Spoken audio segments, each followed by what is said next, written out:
Welcome. I'm a little blurry. I'm sorry about that. We're trying to fix the camera, but it's not working too well. So, welcome. This is bad. Welcome tonight.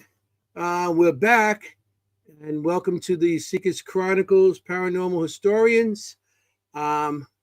This I'm going to be a little blurry tonight.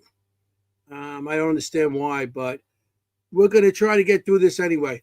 I'm by myself tonight. Jennie is under the weather, and Kimm is at work. So, of course, tonight is the night I gotta go blurry. It is what it is. What are you gonna do? So, I got a great guest, a great group of people coming on tonight, and I just want to show you a clip from one of their things. And here, I'm going to see if I could get this going. It's not a good night for me here. Okay, here we go.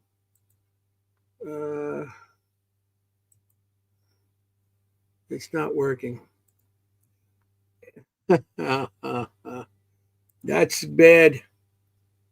This is the first time this ever happened like this. And here we go.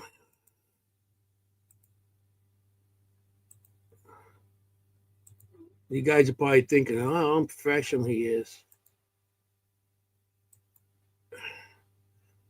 Oh, the wrong thing. I'm not having a good night, guys. So we try this again. This is a trailer from the final trailer from one of the things. What is the purpose of life? Give a fuck. I don't give a fuck. Did you hear that?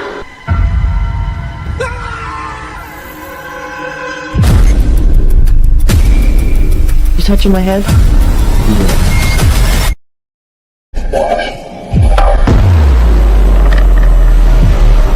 He will run at people. He's not afraid of making you uncomfortable. Get her out of the room! Full body apparitions, audible voices. We've had overnight groups stay as little as 30 minutes. He did have a mental disability, and he has zero concept of personal space. Oh my God, did you hear that? That wasn't very nice. I'm being touched by a man. He may be doing that to lure somebody out. To rush them.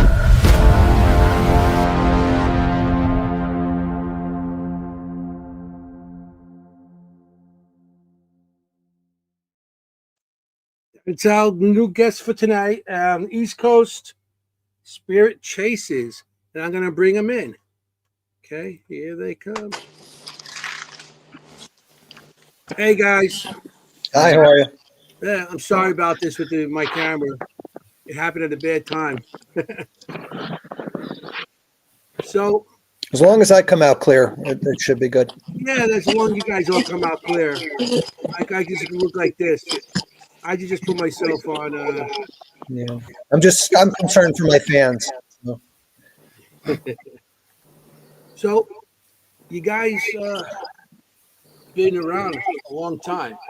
You know, how do you guys get together? I mean, how did you guys first meet? Was it like at a Paracon, meet and greet? Take it away, Nick. Share the same cell in the jail? I don't know. Well, I mean, you're onto something there. But I mean, it started basically. I was watching My Ghost Story, which is a paranormal show back in the day, and it was just regular people that were showing their evidence that they got. And I said, well, I can do this. So I went to a cemetery with my digital recorder, and I ended up getting an EVP that said, you know, I'll kill them, and that was like a welcome to paranormal. So I started out by going on public investigations with people. We did Moundsville, and that's where I ended up meeting Terry and Travis in prison, of all places. See, I said. Yeah, you were onto it. And then eventually Dave reached out to us, and here we are. Just having adventures year after year, going to the most haunted locations in the country. Oh, and she's here. Mel? How did I meet her? Why don't you tell her? Nick and I actually met in 2001 at a karaoke bar. Very pre-paranormal days. I was a karaoke rock star. Okay. Yeah, And so we needed a space filler in Gettysburg. So I called her up. She went, and Here she we had are. an experience at the place that we were staying at, and she's been hooked ever since. Isn't that the way it is? You got Yeah. one good experience, and all of a sudden it's like, how'd that happen? Yeah. The next thing you know, it's like, I need more. yeah, it's like a fix. Shoot me up. Mm-hmm. You know, I've always been fascinated with the paranormal and things like that. I'm one of these weird people that when I was a kid, I'd see my parents napping and I have to stop to make sure that they're not dead, because that's like the idea in my head, to make sure that they're breathing. Like I've been interested in death and what happens after that ever since I've been very young. yeah, that's usually happens. So, okay. I'm trying to fix this camera. It's not happening. So, yeah, I know how that feels, because my wife is like, so I do my genealogy and I do my paranormal stuff. I'm like, what are you just interested in the dead? Yeah. You do your genealogy. All you do is looking up your ancestors that passed already. So, you know, so I'm gonna basic question you guys, and how do you guys get involved? Actually, well, we know how Melissa did, how she got involved, but how did you all get involved? Because experiences and stuff. Dave? I was always fascinated. I had a few incidents in my home, and I got to a point where I was looking to start investigating. I thought about creating my own group, and then I started looking at existing groups, and I contacted Nick. We met up, and it seemed like a natural fit right off the bat. And I started with them. They took me out to a cemetery, and we had some amazing hits right off the bat. And then signed me up. I was ready to go. We were going at least one location a month, easily. Wow. Yeah. And here we are all these years later. I think I've been in 40 states and investigated plenty. We're New Jersey based and Virginia based, but I've only done 10 investigations in New Jersey. I've done more in New York and Pennsylvania and Ohio and Indiana, and we're all over the place. So. Yeah, that's great. A lot of bucket lists are getting filled there. Oh yeah, big time. Yeah. So Terry, how did you start? Well, we started when Travis was 14. He watched all the ghost shows, and he said he wanted to go on a ghost hunt. So I signed up for a public event in Gettysburg, and I wasn't sure if I was a believer or not. I didn't know I had gifts at that time. And we went to Gettysburg, and we saw stuff, and we heard stuff, and we were hooked. So we did public events by ourselves, just the two of us, for a long time. And then we ran into Nick at the prison, and he seemed to know what he was doing. So we hung around that night, and then ever since then, we've been stuck like glue. Oh, so you and Travis started pretty much together with the evidence, at Gettysburg. Gettysburg starts a lot of people. Yeah. Yeah. Gettysburg is like the candy store for the paranormal. You go in there, you're going to get something. It doesn't matter what, you're going to get something. Well, usually any newbies that want to come out and investigate with us, we're like, well, we'll start you off in Gettysburg, because that's always, safe. We know that there's nothing really terrible there. It's just everywhere is haunted. And we've gotten some great evidence from Gettysburg, as far as visual and audio. Yeah. Gettysburg, I've been going there since 2008, a couple times a year and stuff. So that's, like I said, it's the candy store. So I enjoy that. Gettysburg what got me, because I started my team in 1996. And, back then it was three of us, me, myself, and I. Nobody wanted to go with us. You had a flip phone, right? In 95? Yeah. Yeah, I had that big brick. It could have been a beeper, maybe, even back then. Yeah, pager, yeah. pages, whatever. It was, it is what it is back then. But nowadays, it's like with all this new stuff we're coming across, and so Here, buddy. you guys been to. I'm looking at your portfolio here. I can't believe some of the places you've been to. It's awesome. You go pretty much throughout the country. Everywhere. Yeah. We get around. I've always been skeptical of our name, East Coast Spirit Chasers, because we're everywhere. Yeah. Well, you're representing the East Coast when you go out there, True. It's true. I mean, I've done investigations as far as Washington State. So, I mean, Wow. wherever I can, I'll do an investigation. I did the Walker Ames house out in Port Gamble over there, and it was incredible. One of the best investigations I've had, because it's like the town shuts down at 5 o'clock. It's a ghost town, so there's no contamination anywhere, just complete silence. Wow. And What it was a kind of location. town? It's Port Gamble, No, Washington. what kind of town? A ghost town. A ghost town. Oh, that's Ghost? good. Pun intended. And we got amazing stuff. And I was there with a skeptic at the time, and he's like, "This is freaking me out. I want to leave." So when you can get someone who doesn't believe saying, they're uncomfortable, it's a great feeling for me. Yeah. Nick likes to make people uncomfortable. So. Absolutely, and I'm so good at it. Hey, you're in a good field for that then. Yeah. Perfect field. So, what did I meet you at Gettysburg? Yes. Yeah, at the Gettysburg Bash. Bash. Yeah, I met you guys at the Bash. Because I've been there. I've been to Maine Con. I've been to so many places. The Paracon and stuff that you forget after a while where you meet people. Yeah. And it was Gettysburg was pretty good this year. It was. Mm-hmm. Yeah. So, anything you guys up to or? Yeah, it's interesting. Just yesterday, and I don't want to name the location yet, but I met with the head of social sciences at a college, and they want us to speak.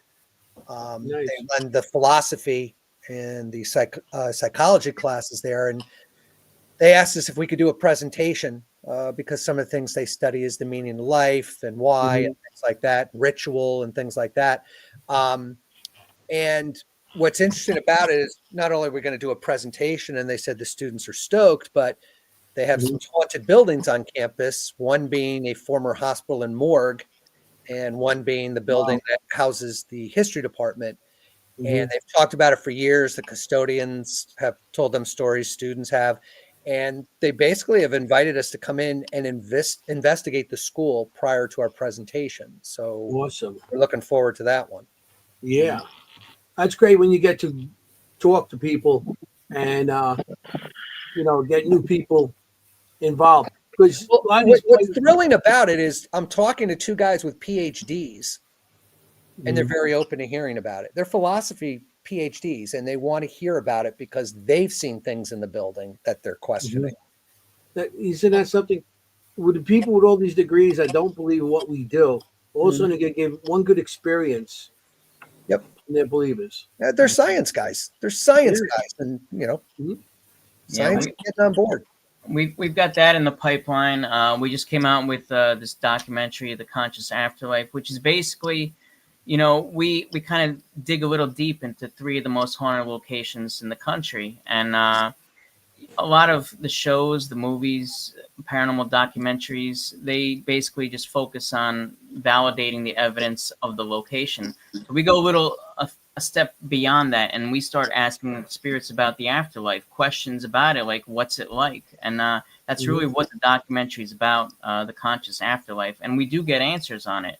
Right now we're working on another documentary, and this is going to be about haunted items and validating the claims or invalidating them associated with the items. And we've been filming this at a location in Jersey for us. Extremely haunted. It's called the Convent Tattoo Shop. Oh yeah, and, we had her on Sophie. on the show a couple weeks ago. Fantastic Yeah, Sophie. person, just Great a great person. And I can't say enough things about her. And she's been very, very good to us as far as allowing us to do what we need to do to film things. And she's got over 3,000 haunted items there. Yeah, and there's specific ones that we are sitting down doing one-on-ones with, and it's just so fascinating the type of different personalities that we're encountering and the different conversations that we're having. It's just completely different from one item to another.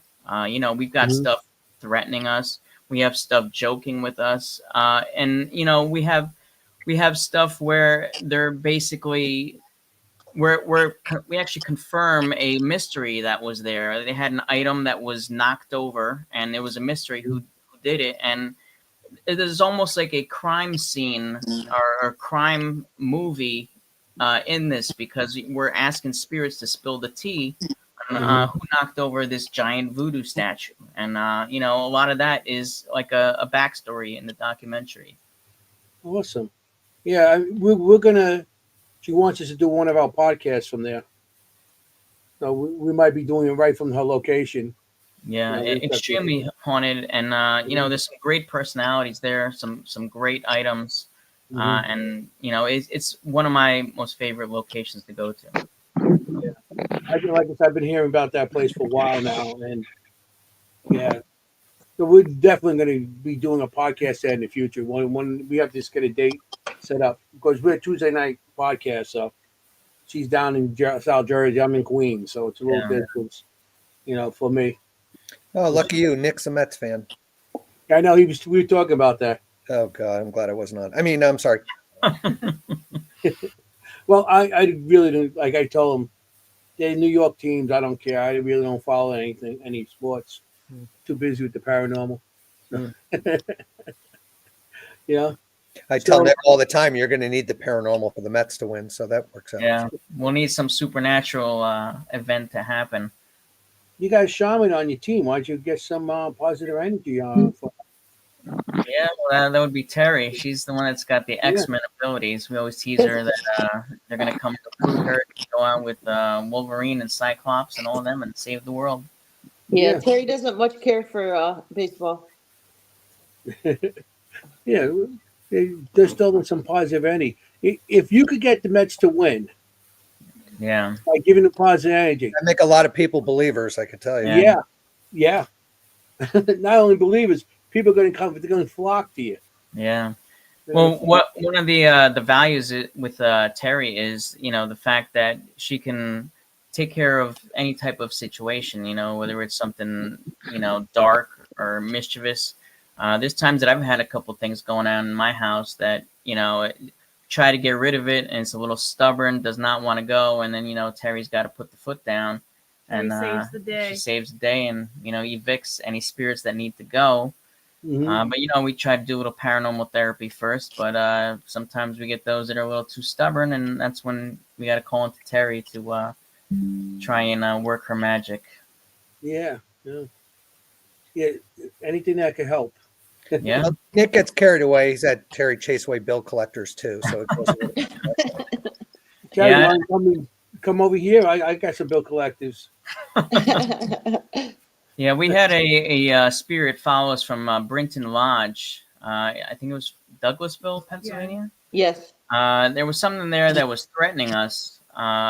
You'll see it in some of the clips that we have for you today. But something was threatening us, and it ended up coming home with us. And it started out, and we actually made a webisode on it on our YouTube. I ended up documenting everything that was going on in my house because it was really crazy. And I've got cameras everywhere in my home because doing the paranormal stuff, I want to make sure that I have eyes on everything. Plus, I have a sick mother in the house, so I want to make sure that I have eyes on her. But that being said, I've got cameras everywhere. I've got a garage full of creepy dolls and stuff. I got 3 cameras in there, and they've caught some really interesting things when this guy decided to come to my house and start some chaos. So go into our YouTube, subscribe to our YouTube, and check it out. There's a video there on documenting about the spirit that followed us home.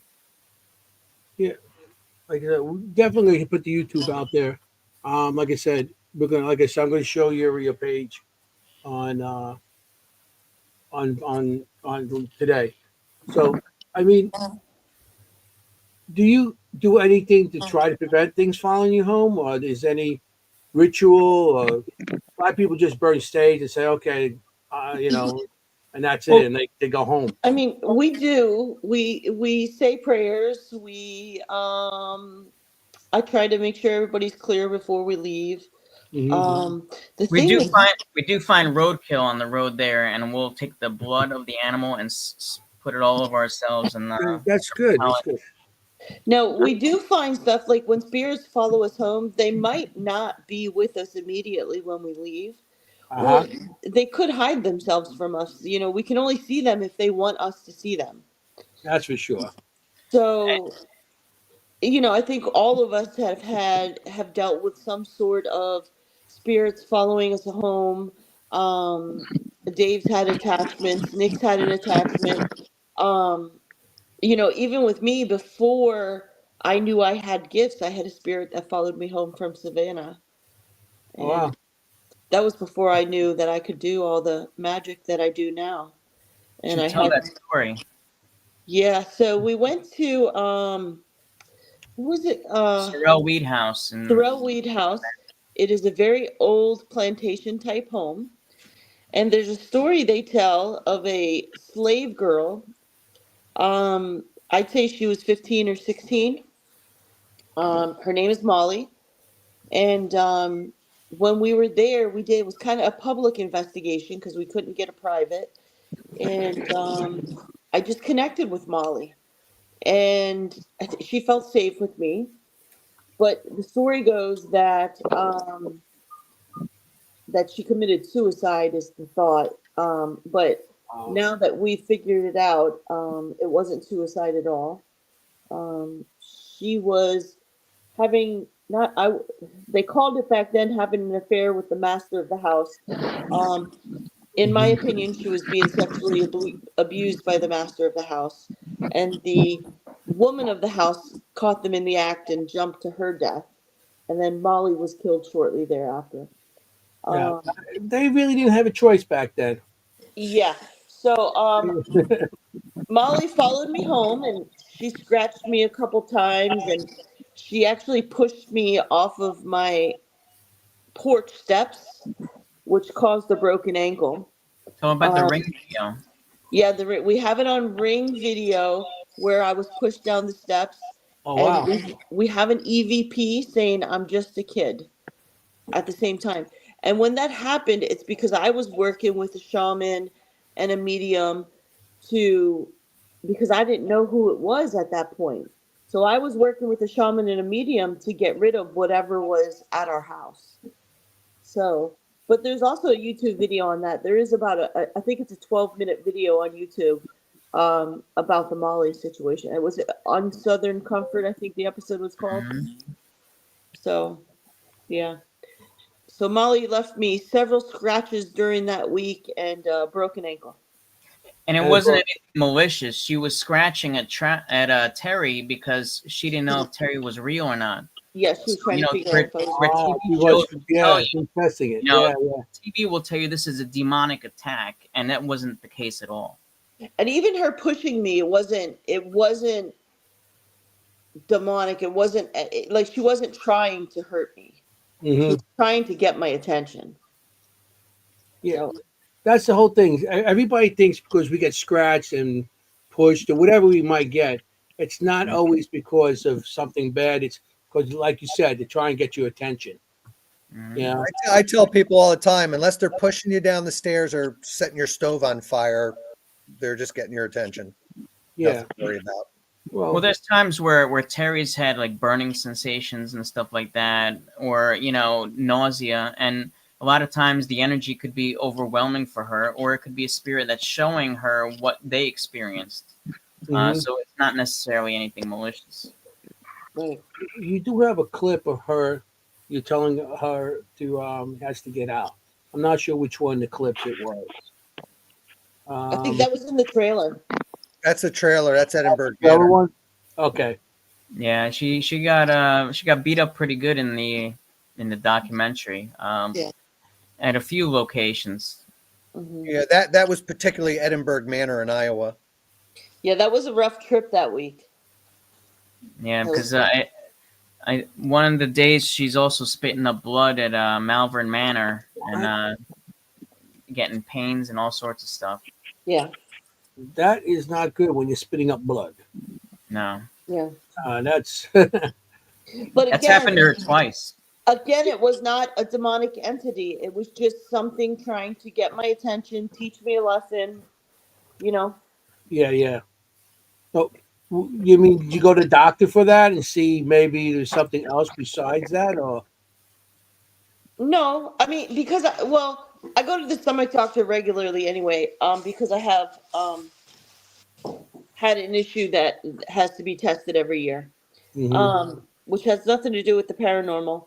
But no, it was just something that was very quick and very after the In the investigation. I never moment. had a Yeah, what's that? it was in the moment. It was in the Yeah, it was moment. in the moment. After the investigation, I didn't continue to have problems. It was just once and done. Um, there was just a spirit at that location that was didn't like me figuring out as much as I was figuring out. Mhm. As mediums do, so we know a lot of things that they don't want people to know. And a lot of what we do is we call it paranormal therapy. So we got to remember, even in death, if people are traumatized or people go through a traumatic death, sometimes they just need therapy or they just need help. They just need to know it's okay. They Mhm. just need to know that, you know, they're okay and God is forgiving, whichever God you believe in. Yeah. So, That's true. Because many times I know I've done even at Gettysburg, in the battlefield and stuff, and the stuff that happened to them, how they were killed and stuff. They might not even know they're deceased, and you that's know, that's the issue also a lot of times. So, I mean, we've had situations where we've run into spirits who weren't quite sure where they were or that they were dead or how they died in California and they ended like those kids in that one school shooting that showed up to me one night. Like they had no idea how they got from California to here. And um, we had a friend that passed away, Brooke, and she was very confused when it happened. She was 21 years old. She went to the hospital thinking it was nothing serious, and before she knew it, she was dead. And when she came to me, she was very confused. She didn't know what happened. So yes, sometimes, if Travis, if you need to go check on G, go check on her. Just leave I it. will be right back. Okay. Sorry, Travis is helping to take care of his sick grandma. okay, So yeah. so Well, sometimes spirits just need a little help along the way. yeah. I mean, and spirits, like if something happens to Cal, they don't have physical bodies to keep them one. They could go anywhere. I Yeah. I mean, going from California to here, I mean, there's no time limit to them because the spirits, like us, with physical bodies, so we have that physical travel. Right. That's what I feel with spirits. They could be or go anywhere they want. Yes.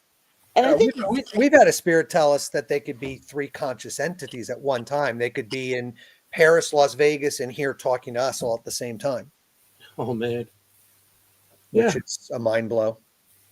Look how many spirits haunt the home they lived in, and then their workplace, or they could be anywhere.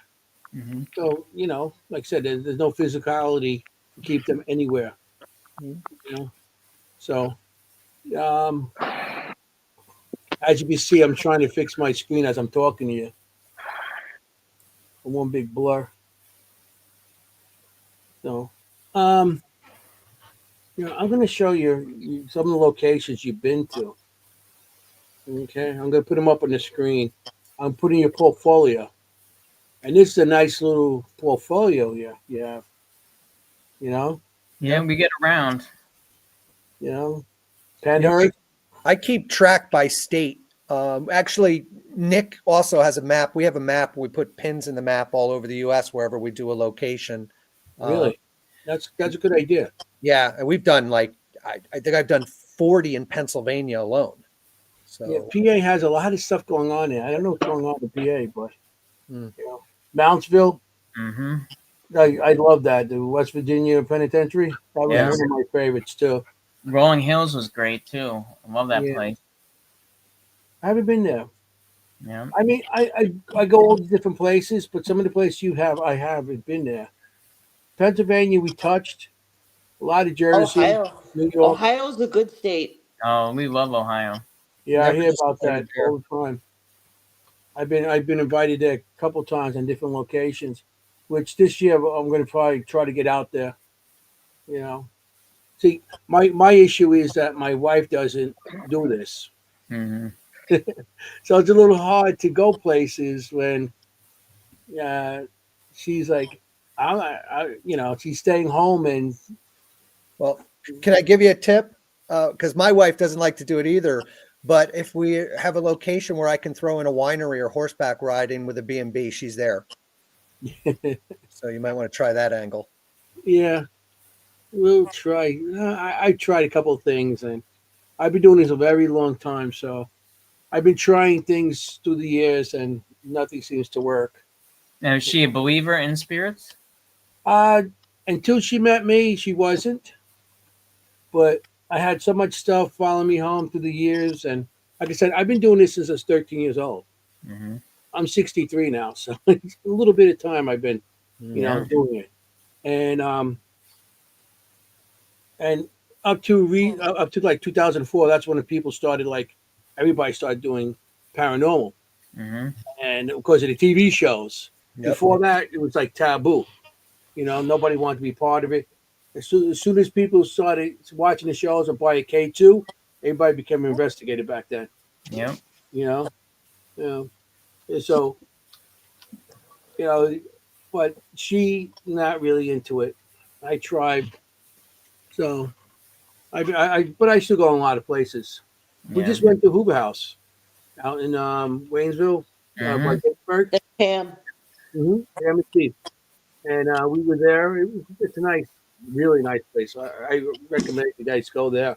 Yeah, so we much went to going the on. Lookout House when they used to own that. Yeah. We haven't made it to the Hoover House yet. Yeah, the Hoover House, it's nice. Nice little area too. Plus they got a bar there, so Oh, there you go. We'll have to book that immediately then. What is Yeah, that? It's like 40 minutes outside of Gettysburg, right? Yeah. no, it's 20. 20 Oh, 20 minutes, half hour, yeah, something like that. Yeah. Because the next day, because I did they had this thing, the Parajam, Okay. and I did that. And then we stayed at the Hoover House. I was there for Halloween. I was at the Hoover House for Halloween, and then the next day for that, and then back. I was there 2 nights. It was nice, and she cooks very good, so you get food with it also. Nice. So I mean, I've been looking at some of these places here, Burlington Prison, Mhm. little place, but there's always some sort of activity going on there. And let me, put it on the screen. Yeah. Lizzie Borden House was pretty active. Yeah. I haven't been there, but I think the historian, I'm going to have him booked on the show for I think next week or the following week. Mm-hmm. They're going to start, I know Sam Baltrusis tried to get us out there a couple times. Mhm. Knickerbocker Hotel. That's Yeah. a good one. That's a good one. Yeah. When I heard they were starting to investigate there, of course I booked it right away. And We've been there twice or 2 or 3 times, huh? Yeah, I've been there 3 times already. Yeah, but you got to sleep with a haunted doll when you stay there. Yeah. how many places you go to that you don't sleep with a haunted doll? I don't mind sleeping with the haunted dolls, actually. So No. I sleep like a baby with them. That Gar Museum is where I saw my only apparition so far. You saw a soldier, right? Yeah. Yeah. So, I mean, which one of these places your favorite? I agreed with you when we were talking before we started. Mine is Trans-Allegheny. Trans-Allegheny, yes. Waverly Hills, I think, is mine. Yeah. Waverly Hills. I enjoyed Bobby Mackey's because it was just very dark, unpredictable. People being affected left and right. People being affected the day after. Like it was insane. So Bobby Mackey's is up there for me, but it was probably the only ones where I was scared.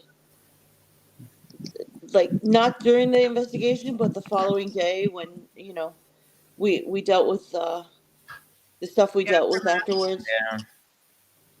yeah, there was like borderline possession and stuff going on. We had to get shaman involved.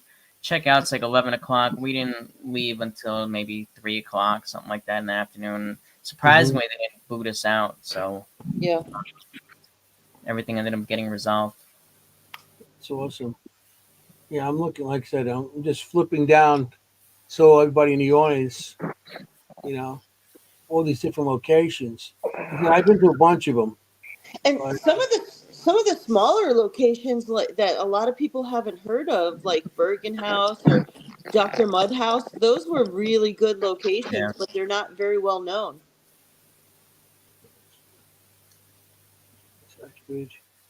Dr. Mudhouse was really fascinating. We had cameras inside the location. I don't know if you're aware of the whole Dr. Mud thing. This was when after John Wilkes Booth had assassinated Lincoln, he ended up fleeing and he ended up hurting his leg, and he went to Dr. Mud's house. And so we had cameras inside the building, but we were outside in the barn area. And what the cameras on the inside caught was actually a conversation back and forth between Dr. Mudd and John Wilkes Booth. It basically validated the fact that they were aware that he was wanted, and what he was there, after what he did. And part of the conversation too was Mudd and his wife arguing. She wanted him out of the house. And yes, it's incredible footage. Oh wow!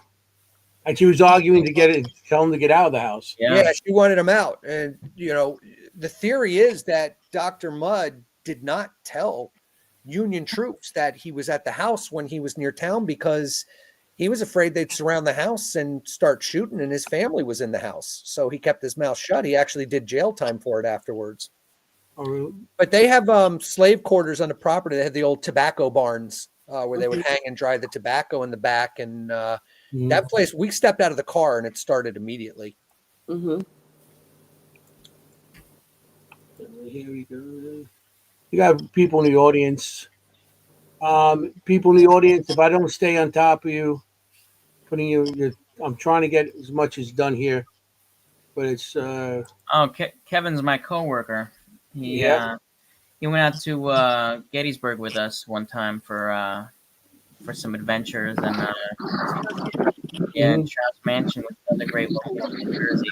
But his wife ended up getting affected on Suicide Bridge, or Eisenhower Bridge is what it's normally known, and started going over the bridge and started choking. So we brought her back to the other side, and then she was okay. She ended up having marks on her back. And, we were there with an SLS camera, and we ended up catching, it looked like someone dangling from the top of the bridge, and that kind of fed into the whole lore of people hanging themselves on that bridge. Well, previously at that bridge, when Aaron and Malia were on the team, remember we got that photo on our page. It's on the web page. It's on the web page. The photo, it looks like a soldier on a horse with its front legs up. Yeah. Oh, really? That was like taken, a skeleton of it. Like Yeah, if you that go was into if you have the access to the page, if you want to go into our gallery, you'll see the photo if you want to bring that up. Yeah, there's some good photos in our gallery.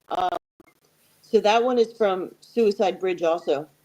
And we were out at we've gone to Suicide Bridge quite often. Remember one time we were out there, we heard that howling and stuff. Oh yeah. I can't make it any bigger. This one right over here that had at the end that had the yellow circle around it. Mm-hmm. This one here. Yes. Yep, that's it. It looks like a soldier on a horse, and that was taken at Suicide Bridge. I'm not sure if Aaron or Malia took that one. Oh wow! Yeah. And then Yes. there's some other photos that are good. There's the picture of the demon we got on at Red Boiling Springs. Yeah, Oh, the at Thomas Thomas house. Thomas House, yeah. So I'd mentioned my coworker and his wife. Right there, those two photos of the back. That was some marks that were Yeah. on his wife's back. The two middle Oh photos. wow. Jump over. This one over here on the end, on the bottom, on the end, that was taken at Point Which one? Lookout This in side or Maryland. this side? Right there. This one? That was taken at Point Lookout in Maryland. That was, I felt like we were being watched. We were kind of, it was like, it's like a Wow. it's a campground. So we were staying in cabins and we were just sitting at the picnic tables and I felt like we were being watched. So we all Yeah. started taking pictures of the Yeah. woods and we got that picture. Yeah, you Yeah, can see if the you- guy standing there with the head, the shoulders. Yeah. And it looks like Yeah. he has like He's actually holding a staff.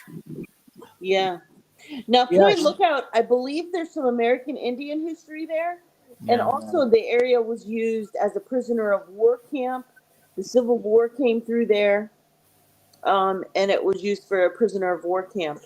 So there's lots of history there at Point Lookout. Yeah. Yeah. Now, if you scroll up and you see the picture of the scratches there, that's something that Terry mentioned earlier about Molly. Yep. Right. So after we did this whole investigation, she ended up having scratches like on the chest area, and then the next day they were even deeper in the same spot. Same So spot, that- but deeper. Wow. Yeah, That's so what that's that what was. that is. Yeah, you can see how this scratch right here. You see how it goes down and how Yeah. spirits. I know when they scratch, sometimes they scratch and it doesn't stop bleeding till afterwards. Mhm. Well, the first day was the lighter one was the first day, and then This one the here. second night she scratched me again at the same spot, and that's when it was darker. Oh wow. Yeah. So we'll go down here. I see Yeah, some that's more. he's coming in on my shadow figure. Yeah, I see. Look at the We're handprint good. on the neck. That was a Right here. client. Oh yeah. Yeah, You can see, and you can see the fingers. One, yeah, there two, was something three. nasty there. Those three photos are of the same person, and there was something nasty that was biting her, which are those two photos to the left, and then This one the and this one. handprint. She woke up being choked by something and left the handprint. Oh wow. You can see like a thumb, and you can see like the whole thing there. Yeah, That's crazy. Now there where you stop, if you stop there, that's a shadow figure I wound up getting at the Bergen house. Bergen House. Now Yeah. I talk about 3 points of contact at the same time. We had put a music box in that room named at the portal that the owner had told us about. This one, this one, Music- this one. Yeah, now that music box started playing on its own while we were in the other room. So half of Oh. us ran into the room where the music box was playing. I started snapping the pictures where you get all those orbs, and then I get the shadow right in front of my camera. And I had taken like 50 pictures in 20 seconds. And then Mhm. you just had the one with the shadow in front of the camera, and then it's gone in the next picture. But as I'm taking those pictures and the music box is going off, Travis starts yelling in the other room because he's been touched for the first time. So half of us are running back into the other room that we had originally come from. So we had a lot going on in a matter of seconds. yeah. You can see that black mass that Dave caught, and it's interesting because it's such a dark photo, but you can still see the blue of the wall peeking through there. This one here. Yeah. Oh, you can see like a kind of like a shape of a head right here. Yeah, head and shoulders. Yeah. Yeah. This was an entity where you had to announce that you were going to come up there. Otherwise, They'll throw something stuff at you. would happen. Yeah, We ended up they- getting an EVP that said, "My name is Hell." yeah. Really? Yep. That's interesting. Mr. Oh, what was I can't remember his name now. I don't know. It's a great location though. This one here, is that the You can see a face right in here.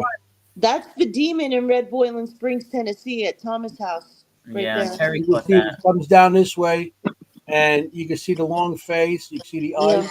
It's almost like a goat skull. Now this one here Yeah, too. yeah. It was at this This was one of our road trips when we first started taking road trips. It was just Mel, Nick, me, and Travis. And Mel and Nick went upstairs because we never go anywhere alone. Typically, if we're not familiar with the place and we don't know what's there. Mel and Nick went upstairs, I believe, to get batteries. And Travis and I stayed down in the lobby again and again. I felt like I was being watched, so I just started snapping around at random pictures. And that's what the shaman at the time confirmed that was a demon. Yeah, we tried to recreate the photo. We couldn't. It was like, we took 100 photos, and then just in this one was this one entity staring back at us. This one over here on the left, that's from Asheville, North Carolina. Mel took This that one right here? picture. Yeah. Yeah, If it's you a look Klans closer, member it looks like a Klans member. in the It reflection. does. You can see the eyes where it's cut out. Yeah. And you could see like the sheet of the head. Yeah. We didn't know that there was Klan activity in that area. This was in Asheville, North Carolina. It was very prominent. Yeah. It was Asheville, North Carolina. Very prominent for the Klan. Yeah. Back in the day. Now the middle photo is this was taken at Balladary Inn. That's Eric. This is actually Eric, which is one of Travis's spirits that follow him around. This was one that he met him in high school. Terry, if you want to tell the story. Yeah, so Travis went to high school out in Maryland, and after high school, he kind of went to it was like an extension of high school, so it was in a different high school. And he started seeing two spirits in the cafeteria. And we didn't know their names at first. We just knew they were in soccer uniforms. And so I started doing some research because he kept talking about these spirits. And eventually the spirits noticed that Travis could see them. And they would walk him to the bus. And he, instead of just seeing him in the cafeteria, they would walk him to the bus. And then when he was sick, they would show up at our house or whatever. But then I started doing some research. And I put it on the community Facebook page if anyone knew of two kids at that high school that had been killed. And people responded to it. They told me their names. And then it was a car accident that happened in 1995, April 29th, 1995 to be exact. We went to the high school and I pulled out the yearbook and I covered up the names, and Travis was able to pick them out just based off of their pictures with their names covered up. So we did confirm who it was. We found where the accident was. We found one of their graves, and we've gone to their graves and paid our respects. And one of them was also named Travis, and the other one is Eric. The spirit Travis, very quickly crossed over.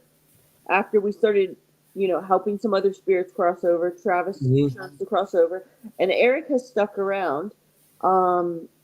He doesn't come out as much anymore since we taught him to go see his family, and that he can see his family in their dreams.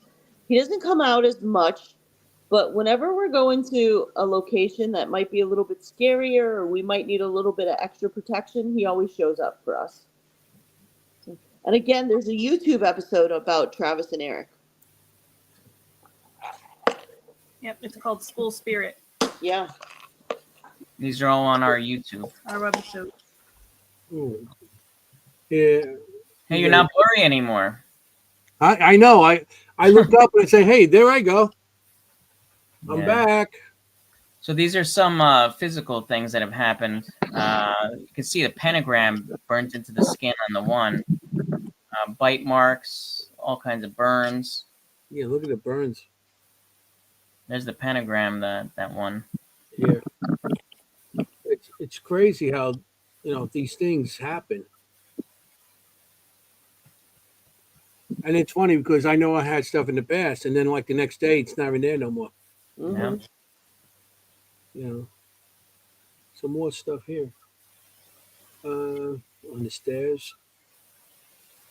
Yeah, I see this. On the stairs, that's Edgewood Plantation, isn't it? Grand Old Lady. Oh. Yeah, I can't see the writing. Yeah, I know. It's kind of small. I'm watching. I have two monitors, so I'm looking at your thing on the big monitor next to me, so I can see it because you can't see it on that. That's the location where it was during COVID. So we had this whole giant place all to ourselves, and it was It was a beautiful. huge hotel. Yeah. Yeah. Oh, this happened at the Conjuring. Yeah. This one here. Oh yeah, that stuff there Oh, it's a happened. basement. Yeah, we've done The Conjuring twice. So Mhm. Yeah. I've been there before everything. Yeah. Names on the wall. We've done 2 locations. One was The Conjuring. We've done 2 locations that Nick Groff had investigated the night before us. Oh, really? Yeah. Yeah, we actually ran into Nick Roth at the Conjuring house. Did you? Mm-hmm. Yeah. He was leaving as we were coming in. He's a nice guy. I met him up in Niagara Falls for his premiere of Death Walker. mhm. So him and Tess are very nice people. Yeah. It's not what you. There's some more scratches and other What the hell is this? yeah. That's what Wow. happens when you when you have abilities and you invite spirits to come to your house. It's never a good idea, especially if they're from locations where there's known bad things. Well, it's. I mean, it is bad to invite anything to your house. Yeah, You know, I it's agree. something you don't want. It's like Yeah, opening I the got doors and telling relatives me coming over for Thanksgiving. who's coming over. I got relatives coming for Thanksgiving. You always wonder about who you invite to your house. Yeah, I'm my in-laws coming, so I know about that. Yeah. Nope. So, um, So that where your cursor is over there on to the right, that's from the Hinsdale house. Now this is a location that it I calls love out. Hinsdale. It's funny because I recently had a dream of this 2 days ago about the Hinsdale house and being in there, and I had this dream, and it's not the first dream. It's the only location I keep having dreams about, and I had this dream that I'm there. I'm going to be investigating it alone, and I went into the bathroom, go to the bathroom. And next thing I know, I'm outside. There's landscapers there, and I'm like, "Wait a minute, you guys have to go because I'm investigating here." And it's the following day, and I have like no recollection of what happened, and that was my dream. But other dreams I've had, the place calls me back there. I've been there multiple times. In this photo here, there was something that was a little insidious. We were getting some interesting messaging, and we took some photos, and Travis took a look at this, and he said he doesn't think that it's a little girl because we were getting a little girl coming up on the evidence audio-wise. And he says it's not a real little girl because it couldn't keep its form. So I thought that was pretty interesting. Mm-hmm. The Hinsdale house. At the bottom of the staircase, there's a drawing. Yeah. That's my drawing. Oh, very Yeah, nice. I drew that. I seen the spirit I seen her on the stairs, and I drew it, and I gave it to Dan, and he put it up. Yeah. That was. I mean, I have a couple of drawings from that place. Mm-hmm. Some of my profound experience was there. I've been going there for a long time, and it's some of the experience I had there was some of the worst. Yeah. You know? It's a great spot. Yeah. Now, if you scroll down that middle photo there, we were at Harriman Hospital. You see right there.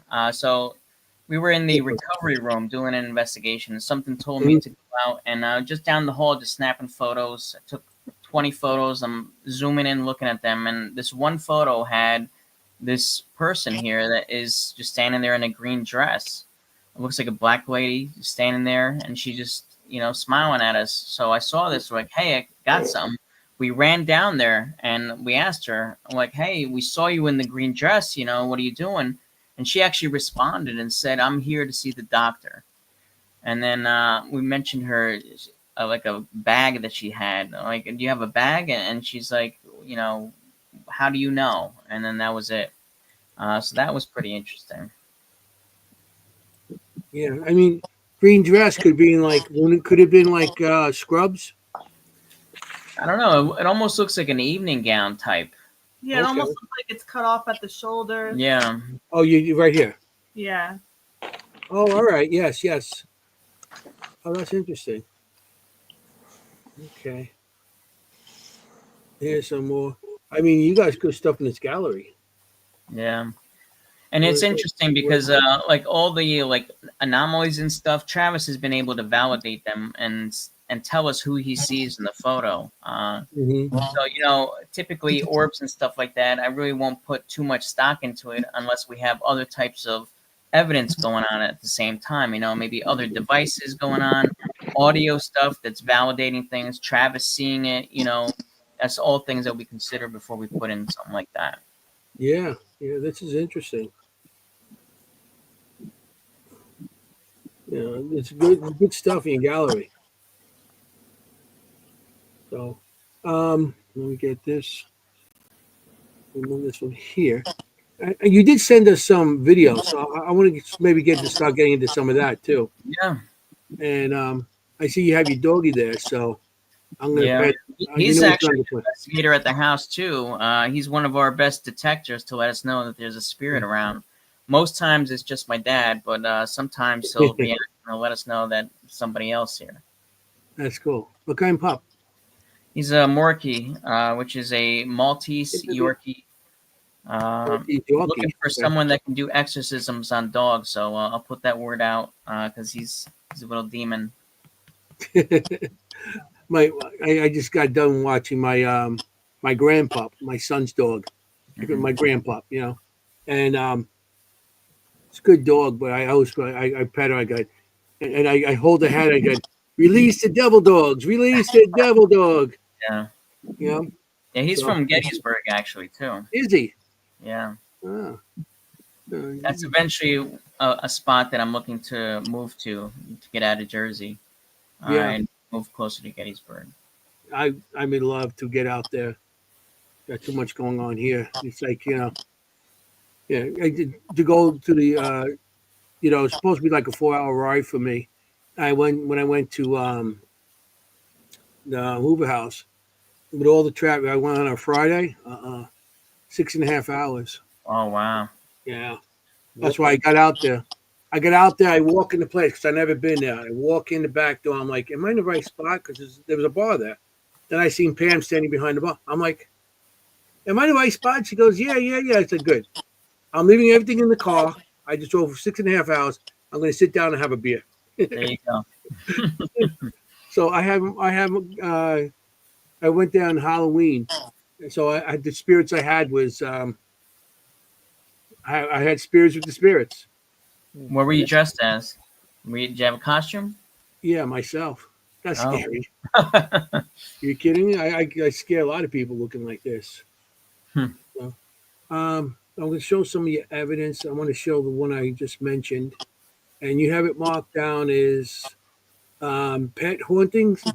Yes, pet hauntings. These are both from client cases. And typically we don't put out client case stuff because we don't want to put that out where, we get into a situation where they're like, I want to sell the house, and East Coast Spirit Chaser says that my house is haunted. I can't sell it, so I'm going to sue. That's one of the reasons why we don't do that. But just to respect their privacy. And to respect the privacy. But, we have a dog haunting, and then we have a cat haunting. So the dog haunting, the guy's like, you have to put this out there. So we do have the video and the okay from him. And then we have a cat haunting and just the audio clips and pictures from that one. And you'll hear a dog bark and you'll hear a cat bark. And a cat meow. And it's just really fascinating. It was amazing. We never heard a cat spirit bark before, so it was very amazing. But that's a rarity to get. It was like that cartoon cat dog. Yeah. So here we go. Evidence documenting the existence of pets who have passed away is uncommon, and we have only captured this type of haunting just once before. Do you have any questions for us?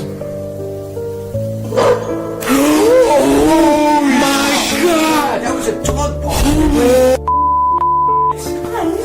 The following evidence is from a client case, and while we typically keep details of these cases confidential, this evidence was so compelling, and we felt it could bring comfort to many people who have lost a beloved pet. With permission from the client, we are able to show you this fascinating evidence while keeping their privacy intact. This clip begins as we get the word ashes come up on our word bank. Ashes. We just got ashes on here. Right here, Nick. Yeah. LWC, we called her a little white cat. If anyone saw a ghost, that cat saw spirits. That thing would communicate. It sounded like she was a little girl in a different room if we couldn't see her. It sounded like she would make noises. It sounded like a little girl that talking. We would freeze, and it sounded like there was a little girl like, playing in our basement. It was the creepiest thing. Wow. But she's dead, so. We ask questions about the case, and Tracy asks about the animals in the home as we look into the possibility that the client's dogs are being affected. It is here that we get the meow of a cat come through, and I would like to point out that they do not have any cats inside their home. Is there something that you have against animals? Is there something that you have against animals? Is there something that you have against animals? Against animals. Meow. That's a cat. That sounds just our cat. That's a cat. And you don't have a cat right now. None of us. None of us heard it. And we were talking about her. Right. My question is, did you get the permission from the cats to be on your video? Yeah, they signed a waiver. But okay. you know, I have my own personal story as far as my dog passed away. When he was alive, every time I went to shower, he would lean up against the shower. I mean, the door to the bathroom. So I would always hear that door push, and he ended up passing away. And that same day, I went to shower, and then I heard that door push in, like he was leaning up against it. And that was the last time that I heard that. I've also seen something white very low to the ground. He was a Maltese, so he was white, and I saw something out of the corner of my eye down below. She says she feels sometimes footsteps on the bed, and you know it's not our current dog that we have. So you know, I definitely believe that you know we have animal spirits here too. I had an experience with my childhood dog too. I got her for Christmas when I was 8 years old, and we had to put her down 2 weeks shy of my 24th birthday. And she slept in my bed with me all the time, and I was laying with my eyes shut, and I had my arm out, and I felt her underneath my arm, like I was sleeping, like with my arm over her. And I had, like I said, I had my eyes shut, and I said to myself, I know she's not there. I know when I open my eyes, you know, feeling is going to go away. And it did. I believe in all that. As a matter of fact, I was asked 2016 to write a story for the pets. Oh, wow. I don't know if you can see it. It's kind of it's called Tales of the Other Side, and Tales is TAILS, Paranormal and the Pets, and the Paranormal Pets. So I wrote a story about my dog Cookie that when I was a kid, that I got her when I was like 2 years old. She lives into 18 years. So, I believe in all that. And this is a pretty cool book. If anybody wants to get that book, but I believe in all that. Animals, I've seen them, and I've drawn spirits of animals also. So, yeah, that's interesting how they, they come up. Yeah, and as far as the dog one, he had a bunch of different things going on at the house, but one of the things he did mention was the dog was sick, and they had to get him to the house, and they put him down in that room at that exact spot. And he said he felt the dog come up and rub against his leg. And then we ended up catching that for him, and his mind was like blown. Yeah. I think it's definitely comforting for anybody who's had a pet and lost one to know, hey, they're here. Oh yeah, they're definitely here. They come back. I forget the location we were at, but remember we were at a location, and Travis was sitting at a table, and he just started randomly petting something. Haldeman Mansion. Yeah. And he was petting a dog that only he could see. Yeah. Haldeman Mansion, yes. I've seen a black dog there one time. It was like on the first floor going down the stairs to the basement. Mm. Yeah, Helderman Mansion has a lot of stuff. Summer Mansion also, I have a couple of stuff. I seen a dog and a cat there. Knickerbocker's got a ghost cat there too. Yeah, I haven't seen that, but I've been there once. Peggy, she was so nice to us and everything. Yeah, she's a good person. I don't know. She still own it? Peggy, I think so. Peggy Knickerbocker. Mm-hmm. So, let me see what else we got here. I'm trying to see if anybody has any questions. Once into people. And she didn't think people would come back as an animal. I don't know. Well, I think it's a really fascinating topic. I mean, we've been able to document cats, dogs. I mean, how far deep does this go? Does it extend to animals that have that relationship with a human? Does it go to horses as well? Does it extend to bugs and things that we don't really consider? Yeah. I mean, who knows how far this goes? I know that all religions think that you can't come back as an insect, and they won't kill them. Yeah. Because of that. Well, it must suck to come back as a mosquito. Yeah. Especially in my house. We've got the tennis racket. We'll electrocute. The zit, zit, zit. Yep. Yeah. So, let me see. I'm going to play another. What time is it? I want to make sure I get everything in before the time runs out because it goes by quick. Mm-hmm. Yeah. So I have one more client. Okay. Yes, this was a client in New Jersey. This was someone that we helped a few years ago with the haunting. There was something in her closet that was scaring her boys. At the time, she had 2, and they didn't want to sleep in there. We ended up clearing that up. A few years later, she, was engaged, and her fiance ended up passing away.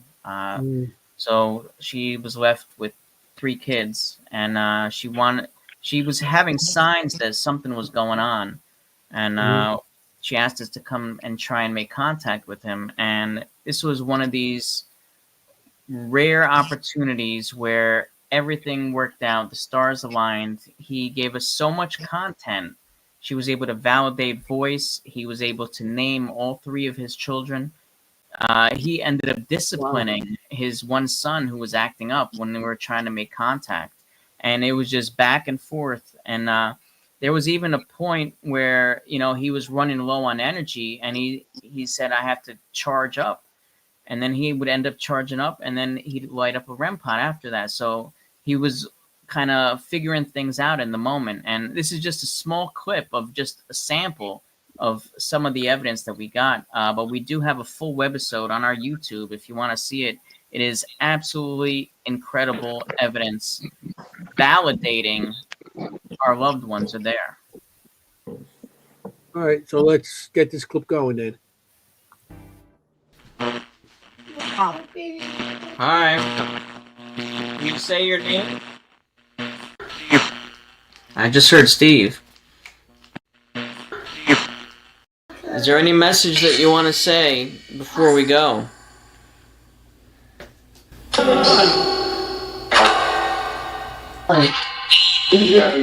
love you! Oh my god, did you hear that? I love you too! I was waiting for that! Wow. That was awesome.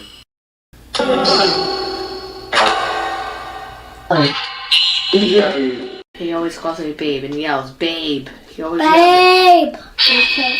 Babe!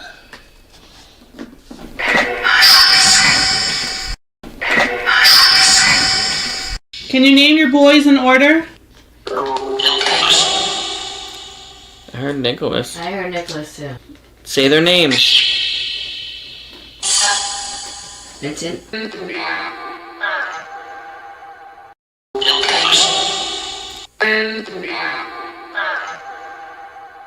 I love you, Dad.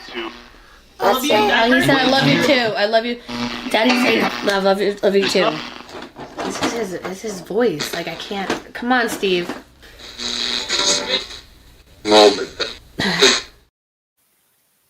Wow.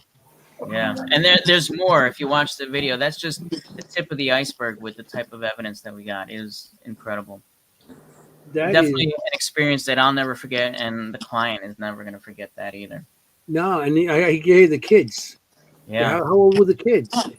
I'm bad with ages. I think they're like 14, 11, and 3, or somewhere around there. That's interesting. That was a good click, especially Yeah. with the names, and those are the right names too. Yep. Mm-hmm. Nicola, Anthony, and Vince. Yeah. Now, what's funny is Steve was there the first 2 times we investigated the house. Mm-hmm. Mm-hmm. And then he had passed on, and she asked for a repeat comeback. He was a little skeptical at first too, which is the interesting thing. And now he's experiencing it from the other side. So okay, well that's interesting because he probably was kind of like a believer, but like most people, they believe, but they feel that they feel that if they feel that they believe and they start talking about it, people are going to think they're little Stugats, you know. Yeah. Well, when we were there, we had Travis on FaceTime because I wanted to see if he would see him. He did see him, and we had him describe what he was wearing, and he said he was wearing like a blue shirt, and he was a Mets fan. He was buried in a Mets jersey, so he was wearing a blue jersey, and he was able to. You were happy for that. Yeah, oh yeah. But there's various photos of Steve and his life on the walls. There's one where he was more healthier looking, and then more towards the end where he started, when he was sick, noticeably sick. And we asked him, well, how does he look? Does he look more like, older or newer? And he looked more recent as far as how he looked. And that's one thing that we've learned is that spirits can make themselves look however they want to. Like my dad, when he passed away, he portrays himself in his 40s. Travis has been able to see that. So it's basically like an avatar that you wear that, you can project how you want to. Well, it's interesting because with my father, Travis saw him in his mid-30s in a business suit and said it was brown. My dad wore a lot of brown business suits in his 30s and the 70s, the 3-piece suits. But what's interesting is he always saw my dad in a brown suit. And then one day he said he saw him in a white coat. My dad used to work in the lab before he was the pharmaceutical head of. Oh, wow. And what was interesting was he must have been projecting himself younger and earlier in his lab coat. So like flipping and changing. That's interesting how they come back to you as, I mean, I'm going to come back looking like Brad Pitt. You kidding? I think you actually had to have looked like a Brad Pitt at one point for that to work. Oh come on. Just destroyed my, Well, let me know if you can change it. But well, I'm not going to tell you anytime soon. Okay. I'm not going to, I don't look to get there anytime soon. That's all our questions. All our questions are going to be answered when we go over to the other side. Mm-hmm. That's when but none of us are going to go there too quick. We want to get it on the recorder or something else, That's what we're looking for. One thing we've also been able to do as a team, I think, since we've been together, we've all dealt with a good amount of death and of our loved ones and our friends and stuff. But we have our guardians. Our guardians. We call them our guardians. So when we do have a death, it brings us, or me specifically, some level of comfort to know that we have people in the spirit world that can help them cross over or to make the transition, I guess is the best way to say it. Yeah. For example, I lost a friend just a couple months ago and a coworker, and the first thing that comes to my mind is he okay where he's at? So I can very quickly send our guardians that are spirits that are with us regularly to help him make that transition. And we were able to do the same thing with Brooke. And when my brother died almost 5 years ago, we had a spirit that kind of taught him how to live the dead life, which I call it. So it's kind of cool that, and it brings us some level of comfort that we know, specifically because of the paranormal and what we do, we know that our loved ones are okay where they're at. Yeah. When you go, you're talking about guardians. Do you feel they're family members or they just people, your random Well, spirits that attract to you? both. Ours are both. So we have a group of we call them guardians that we've picked up from many places. For example, we have Dave's dad, we have Nick's dad, we have Eric, who Travis picked up from high school. We have two farmers, which came from farms that Travis's grandparents have lived on at different points. We have Who Will, else? Flight We have 93. we have Will, who we picked up from the Flight 93 Memorial in Pennsylvania. Wow. He died. He died on. We have the soldier who came from his grandma's farm, where she lives now. The soldier came from there, and the soldier actually resides at his grandma's house. But he stays in the upper level of the house where no one ever goes anymore. But the soldier is interesting because he doesn't come out as often. But we were over at his grandma's house one time when I didn't feel well, and the soldier came down the stairs and rubbed my head as if just to make sure I was okay, and then he immediately turned around and went back up the stairs. Oh, wow. So he resides there, and he comes to see us sometimes when we need. I think when we're in a more dangerous situation or the spirits just aren't sure if we're safe or not, they'll all come out in full force. We can always tell the level of danger of a location based on how many guardians are with us. See, I got feel my guardian is my Sicilian mother, and anybody messes with me, they got to deal with the slipper or the wooden spoon. Yeah.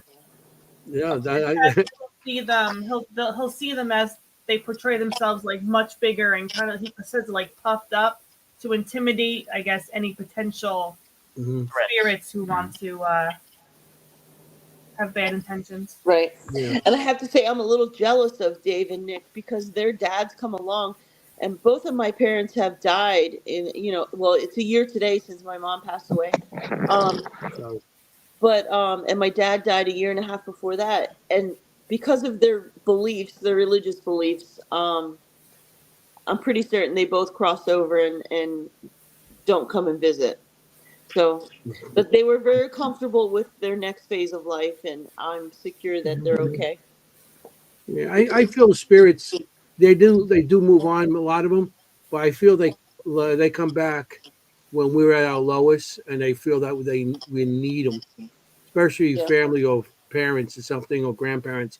And I feel that they come back when we're lowest. Whatever we're feeling down about, or what could be almost anything. And I feel they come back and they try to make you get through what you have to go, what you're going through, try to make you feel better like they do in real life. Your parents would just watch over you. So I feel that, not everybody thinks that. That's my theory about all that. Well, I can actually talk to my dad at any point, and I'll know that he's around because I'll hear like a knock, and that's usually his sign of, hey, I gotta talk to you about something. And he still says like the wise cracks and stuff that he did, when he was alive, and just a digital recorder, and I'll get him saying the things that he used to and giving me advice, which is, it sounds crazy, but that's what happens. Yeah. Well, I can know with my mom, I always find a quarter. Find a quarter. I actually found a quarter in my refrigerator one time. When there was stuff going on, and I knew she was around. So You gotta tell her to start sending those Benjamins out, Yeah, that's what it's like. You want to take, throw some bills to get rid of my bills.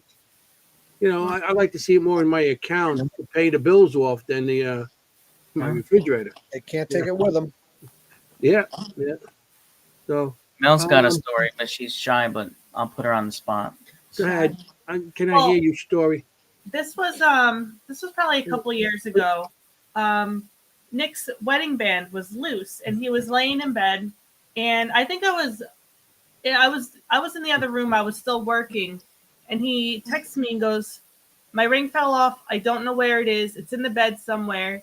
I come to the room, and he's got the mattress completely horizontal, leaned up against the wall. He's got all the blankets and sheets spread out.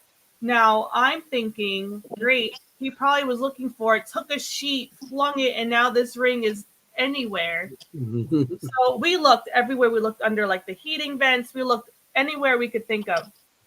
The following morning, he gets up for work. I get up because I usually take the dog out about the same time. And he's already left. I go to lay back down, and there's his wedding band laying on the bed right in his spot where he was sleeping.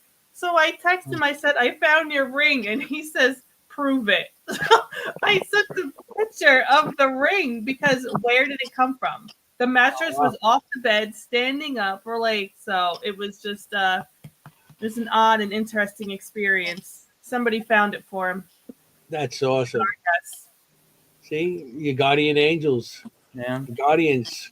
Well, I do have a woman that was murdered in 1970. It was a cold case for a while. Her name was Karen, and she ended up following us from Ohio here, and started having activity. The dog's reacting.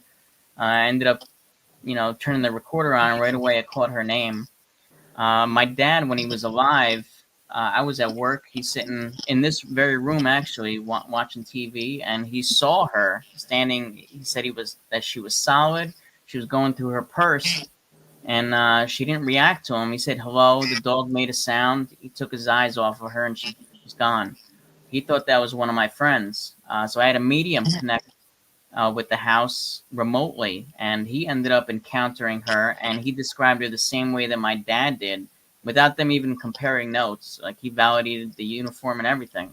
And she was actually murdered in her uniform walking home from work. It was like a waitress. She was walking home from her parents' house. Right. That's what it was. And so, she's been here. I'm offered to cross her. She doesn't want to cross. She keeps some of the riffraff out. I have a collection of creepy dolls. She'll let me know if there's something attached to one that doesn't belong, or if there's something that comes into the house that doesn't need to. So, she's ended up kind of becoming part of the house, and we hope that, when we do move to Gettysburg, she comes along with us. Yeah. You always got that one spirit to watch over you, too. Yeah. We did go out to her area. She's from the Akron area, and we left flowers on her grave and her dad's, and we kind of went around to where all her spots would have been, where her jobs were. Like, we ended up going so detailed in with her to the point where I found out like what kind of music she likes. So on her birthday, I'll put on like a playlist of songs that she would like, or if I upset her by bringing an item that has an attachment in, because she ends up dealing with it, because I'll hear her yelling at them on the Ring camera. And I'll make it up to her, and I'll put on like Deep Purple, which was her favorite band back in the day. Who don't like Deep Purple? Oh, that's just it, Smoke in the water, Yeah. And what's interesting is the month after we found out she was in our home, the man who killed her was caught. Through the advancement of forensics. Oh, wow. Yeah. So this was 2019. Wow.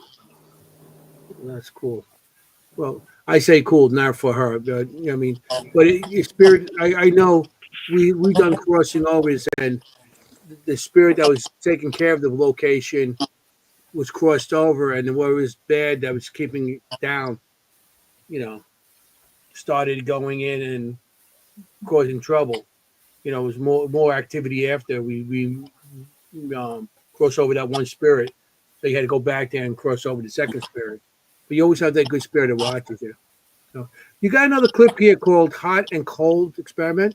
Oh, yeah. That's at the convent house, the tattoo parlor that we wanted dolls.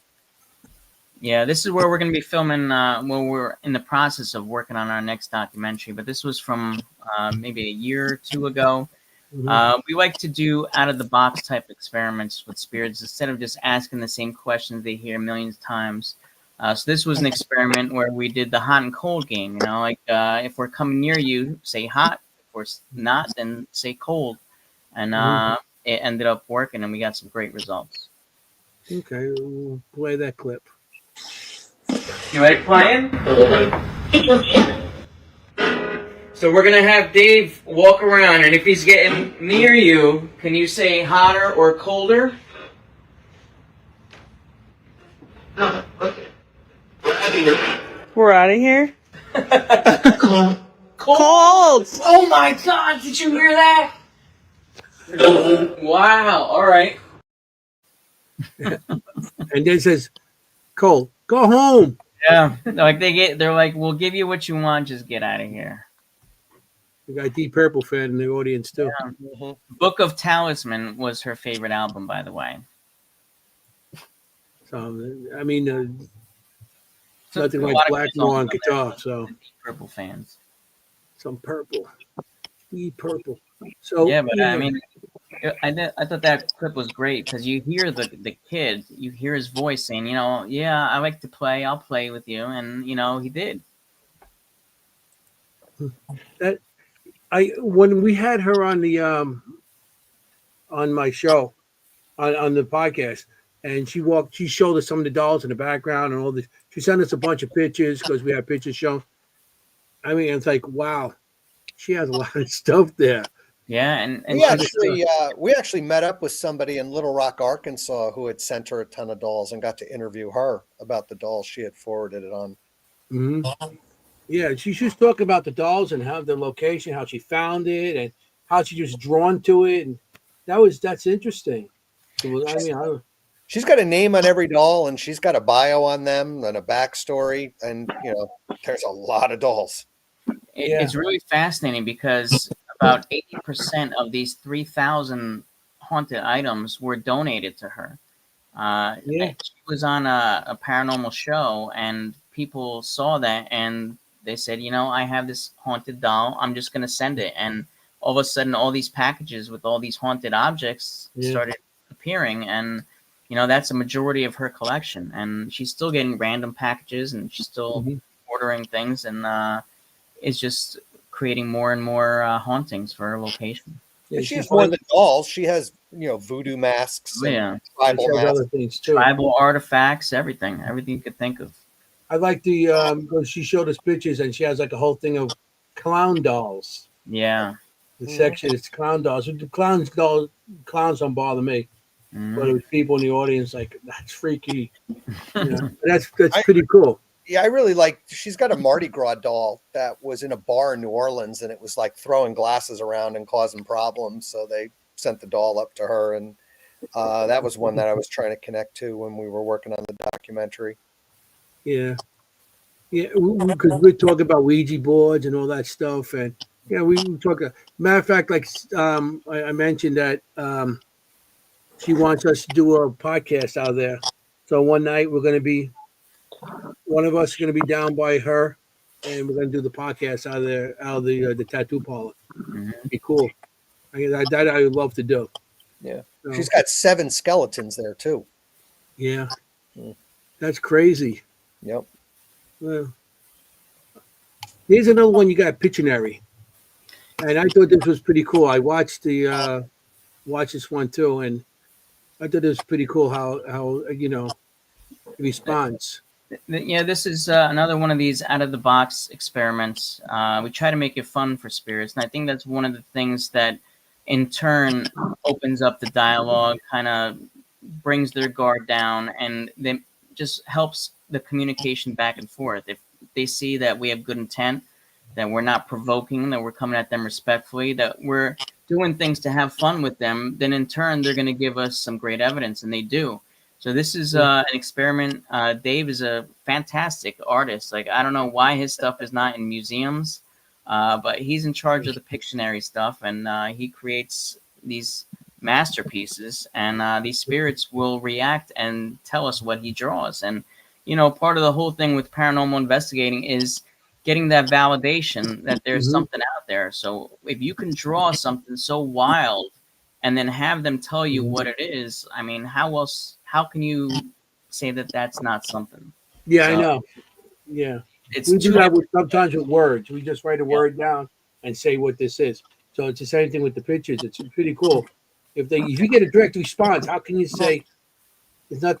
What's this about? yeah. How can you deny it? Yeah, You so, know. so the first clip is from West Hill Manor, and that's in Burlington, New Jersey. And then the second one was from Greene County Alms House, and that's in Waynesburg, Pennsylvania. Yeah, just south of Pittsburgh. Okay, here. So we're going to show the clip. In the kitchen, we had just turned the camera off, and a voice on the ghost box says, "Draw a picture." Dave then took a paper and pen and turned this into a Pictionary experiment. Got flying sharks with guns? He's in the sky. What kind of drugs are you guys taking? I'm just drawing multiple things, maybe we can get a hit. Can you tell me what Dave drew here? Or better yet, what kind of drugs Dave is on? You just say a shark. Do you want to play a game with us? Dave is going to draw something. Dave already drew it. Okay. All right. This right here. Can you name something that's on the drawing? What is this item right here? I don't like pointing at your crotch and saying. Okay, this item.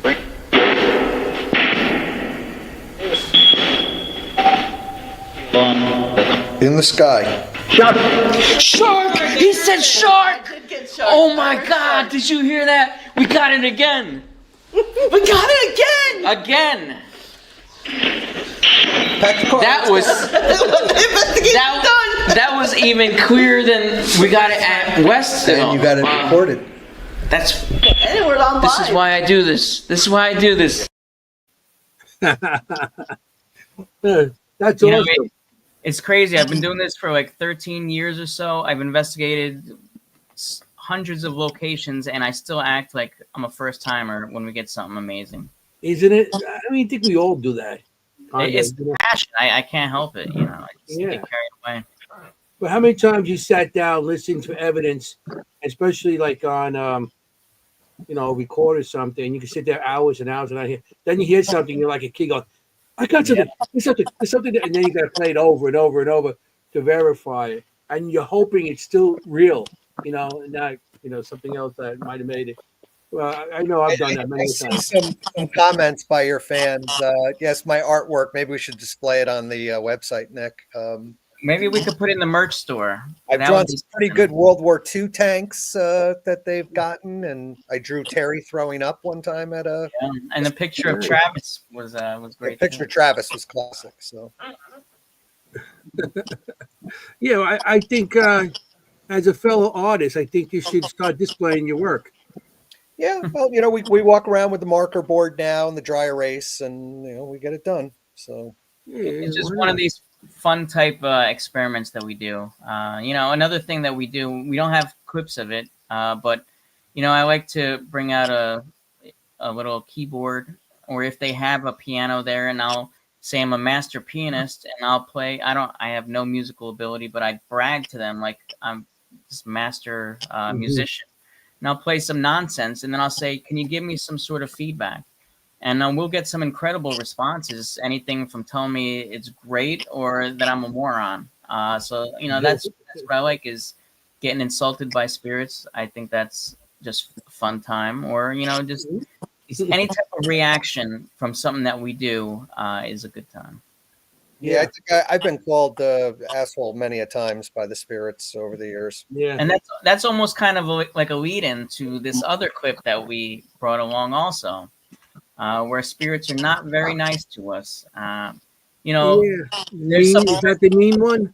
Yeah, there's some clips that this would probably send some investigators running out the door, but for us, this is just like we've heard it all. We've been cursed at, threatened, insulted, you name it. And we're unfazed by it, but I just kind of enjoy when spirits curse at us. Yeah, well, we're going to put this one on, And if anybody gets offended by language, bad language, or anything, which it's my second nature to say these words, but if Your anybody mom gets offended, by just shut the that. volume off, or if you have kids in the room, please just it's not a PG.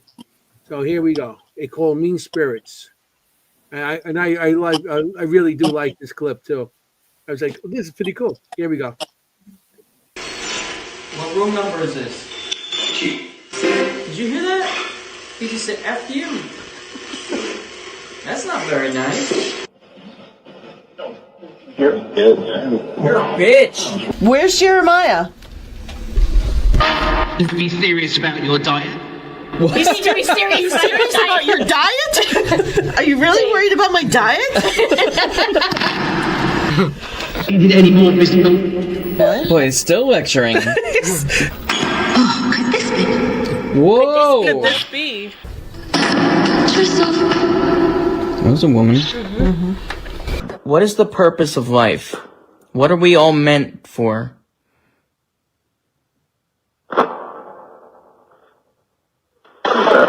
I don't give a fuck. Did you hear that? How many ladies work here?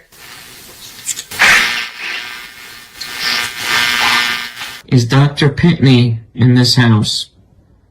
Green yes, red no.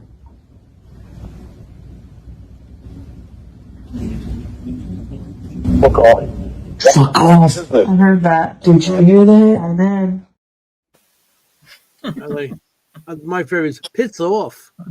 Yeah, that was English. You could hear the English accent. Yeah.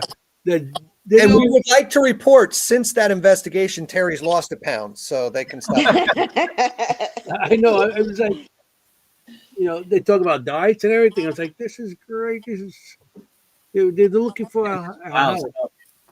Yeah. And that we have so many more clips of them saying crazy things. So check out our webisodes that we have on YouTube, or we go live on location on Facebook. We've got clips on TikTok, on Instagram, everywhere. So definitely check us out for more crazy content like this. So this is not your typical paranormal group. We'll ask the questions associated with the location, but we want to know about the afterlife. We want to know what it's like being dead, and we want to get some personality to it, and that's one of the things that we're really good at. I think it's just the chemistry helps bring it out of spirits, just kind of showing them a good time, and they'll show us a good time with evidence. You got to bring positive energy into an investigation. Mm-hmm. I mean, and through the years, when you first start, you think, oh, you intimidate them, you're going to get your evidence. But it doesn't work that way. You bring the positive, you go in there. How many times you get EVPs when just a bunch of you just sitting down just talking to each other, mm-hmm. and somebody comes in, or you hear a laugh or something that's disembodied? I mean, that's the whole thing. I feel you get better responses and better evidence when you go with a positive attitude, and you just, be like friendly with them and stuff. We talk about the paranormal therapy, and I've been trying to get more and more personal with the questions, not basic and generic, but going a little deeper. And when I had my one-on-one with Joker at Edinburgh Manor, there was a debate: was Joker a poltergeist or was he an entity? And he had thrown things. He had chased, I think, Billy out in Ghost Adventures. He had chased someone out at Destination Fear. Mm-hmm. My dare was to do the one-on-one, and I wanted to be personal with him. And, I acted like I just had a person in front of me. And I said, who let you down in this life? And we got my girlfriend. And I said, do you have any regrets in life? And he said, no children. And it was, now it's not a poltergeist. You're getting direct answers. Yes. And it's more personal for them. You're asking them stuff about them, and not like, hey, can you knock on this wall, or, getting the standard get out responses that people get used to. Mm-hmm. Yeah. I mean, sometimes I think they're telling you to get out, not just scare you out. I think some spirits are telling you to get out because They Leave try me to alone. protect you for something else. Yeah, or leave us alone. We're tired, and You know what I mean?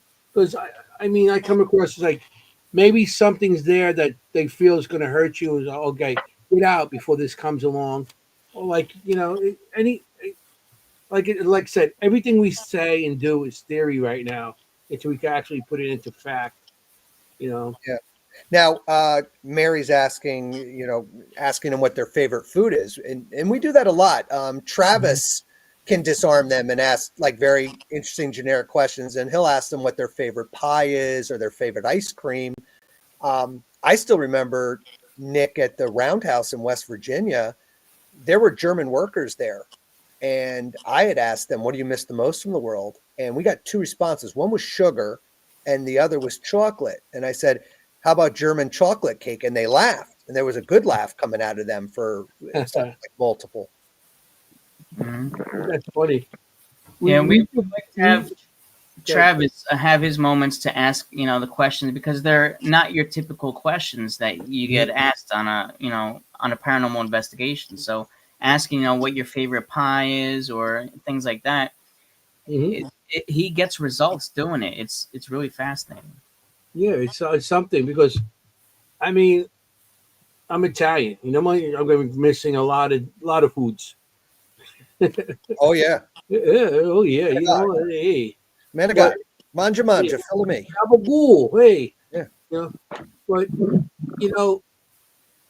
we did Gettysburg many years ago when it was my son and my friend Joe that since passed, and I was standing on the side of the road and I had this like flash gun, so at nighttime it looked like a musket going off, and they went out and like by the field and they were going down, they were like leaning down like they were like I was shooting at them, and my friend Joe goes, "I got some chocolate. Want some chocolate?"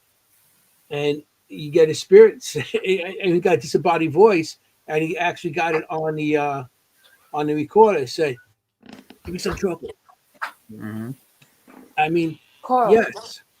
And back then, in the Civil War, that was a delicacy. Not everybody had that. We were at Halderman Mansion, and we had the little girl upstairs, and she was responding to everything. I would say Pika, and she'd say Boo, and I'd say Haydn, and she'd say Seek, and she was filling in all the blanks. And I told her at the end, "We're so proud of you. If I ever come back, I want to bring you your favorite candy. What's your favorite candy?" And we played the EVP back, and she said licorice. So wow. if I ever go back, I'm bringing her licorice. Yes, held him in mansion. That's good. But I mean, was that down the basement? No, up in the kids' room where they see the shadows and the kids play hide and seek and they can move the ball across the floor. And she was activating her music box a lot. And we had a one-on-one where she just kept answering all the questions. I asked, can you leave this room? And she said, yes. I gotta send you a shadow I got coming out of the closet over there, just like peeking out, and it looks like a little girl. And I got that on my CC camera. I got it on my close camera. We have a video also from Haldeman. It was a stationary camera on one of the floors, and we were on a completely different floor, and we caught a shadow in the background, just going right through it. It's really fascinating. That's where Dave unintentionally scared all of us in the room above the kitchen. No, that was in the main building, not the kitchen. No, it's the room above the kitchen. Yeah. Shadow. Yeah. Well, timing is everything. And right at a very tense moment when we got a very creepy answer is right when a bug hit my leg. And right when I think it was like a stink bug, right? Yeah, something landed on my leg right at the time where it said, like, "I'll kill you." And I screamed and jumped. And basically somebody threw their phone. Terry couldn't get up. She was falling over herself. Nick did a 180 in the air and dropped down sweating. And yeah, everyone had a little mini heart attack at the same time. We did the kitchen in there, the summer kitchen. And our rampart kept on going off. It's like, but the stink bugs were landing on the top of the antenna, and you didn't notice because they were like up and in the dark and everything, and it's like damn stink bugs all over there. Yeah, we were at a location where it was the motion sensor was setting the lights off in the hallway, and we went over, and after a few minutes, we figured out it was a bat flying around. Oh, So, yeah. So yeah, that's the whole thing. Everybody goes and they get these, especially on the TV shows. If that kept on going off with us, and you have a TV show, they would have said, "Oh, it's something there." Demon. It's not. You know, it was an insect that was setting it off. You guys, it was a bat. So I mean, if that was a TV show or some of the YouTube stuff that's coming out, a lot of it's still good. A lot of it I see coming out is pretty decent. But then you got the ones that are looking for numbers, followers that are doing anything just to get a follower. You know? And they would have said, "Oh, that's something," because bats. Oh, you go to these locations like Trans Allegheny. We were talking before about it. Bats all over. My co-host, my Jennie, that was supposed to be on tonight. She went there last year with a group, and she came out, and a bat landed in her hood. Oh gosh! And it was going crazy. It actually scratched the back of her neck and stuff.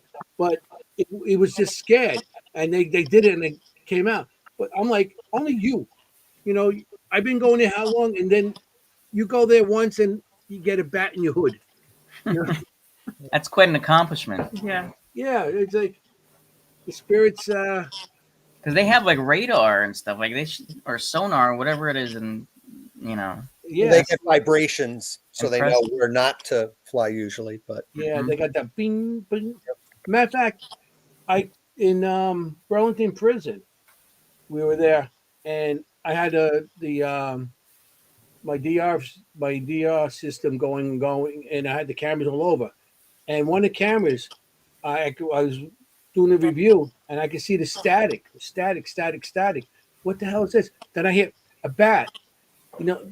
I didn't realize bats can interfere with your cameras with their sonar. I was like, and that's opened me up to like another way of debunking something. Yeah. There's bats around. Dave, you should tell the Rolling Hill story. Oh my God. Okay, so Rolling Hills was one of my early investigations, and I fancied myself at being the daredevil.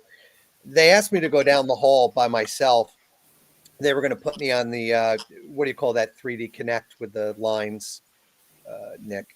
The Connect, right?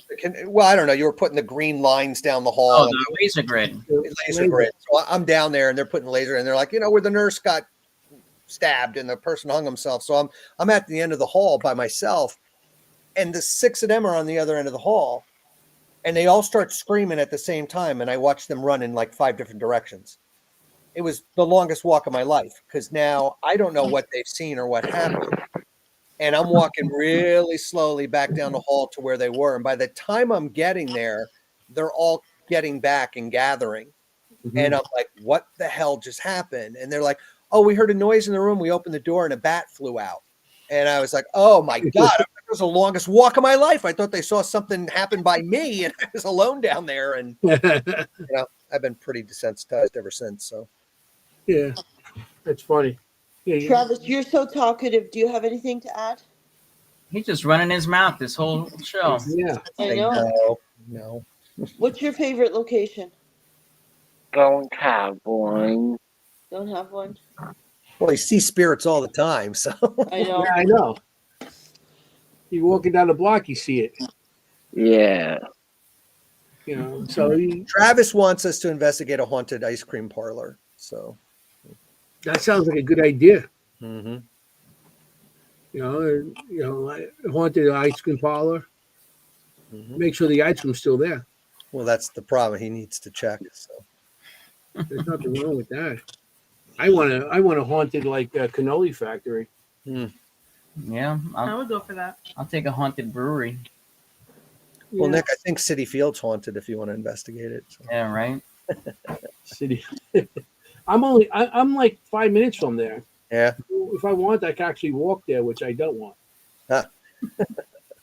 I actually worked there a couple of times. I'm a retired electrician, so I actually got to work in City Field and all the tennis courts and all that stuff. I'd say we repairs of. You know, it's but yeah.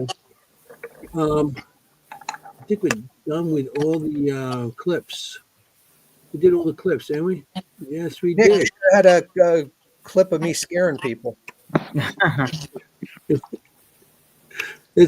I mean, that's what we do on these investigations. You know, when it's a slow night, you got to make it active. Mm-hmm. Yeah. Well, Dave tends to do that even when it's not slow. I usually get at least one good scare in at a location before the night's over. Travis will not leave a room before me. As a result, I have to leave the room before Travis. He will not. He's got PTSD. Yes. He's afraid to go to the bathroom by himself.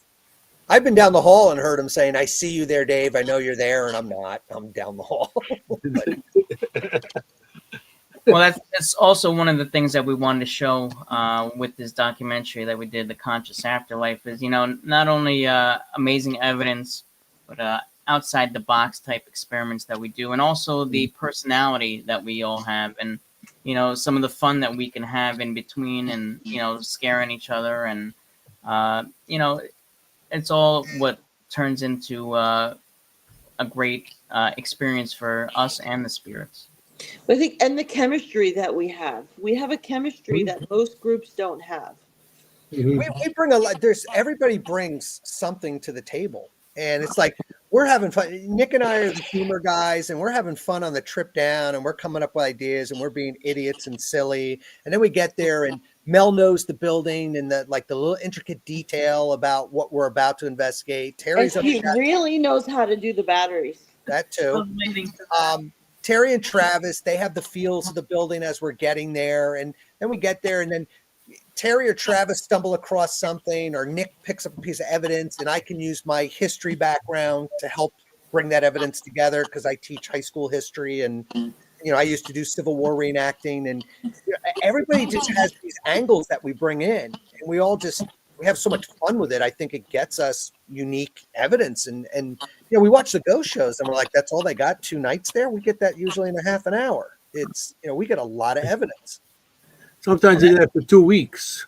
Yeah, and that's one thing with the shows is I feel that the bar is just so low with the type of evidence that they'll give you. A REM pod going off, which can easily be manipulated by a walkie, or they'll hear a knock, or they see something off screen, or if they don't get anything at all, then they have a medium come in and fill up time that way. But I think if you know what you're doing, you know how to talk to spirits. You can fill up more than enough time with an episode with real types of evidence. And that's why I kind of frown at these people that fake things. It makes our field that much more difficult to do this. And if you know what you're doing, then you don't have to fake anything. Can you give your YouTube channel? What's it? It's East Coast Spirit Chasers. Search us on all social media platforms. We also have eastcoastspiritchasers.com. Check out our documentary, The Conscious Afterlife. That's on our YouTube channel. We have clips constantly. We post up. We go live. We do it all. TikTok. We're hip with all the social media apps. And, we're looking for a new location. And we'll travel everywhere. So it's all about bucket lists. We want to get to some great locations and see what we get. The one that's on my list is still the Sally House. We've done that one. We've been there. Did you?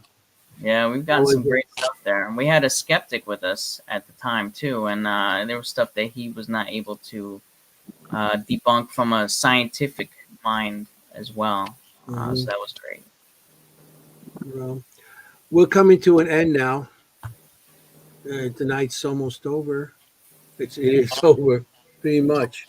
I just want to put some. Everybody had enjoyed the audience and everything. So, Zoe, here we go. And Zozo's an alleged demon from a weekend. Yeah. So that's yeah, I think from the Ouija board and everything.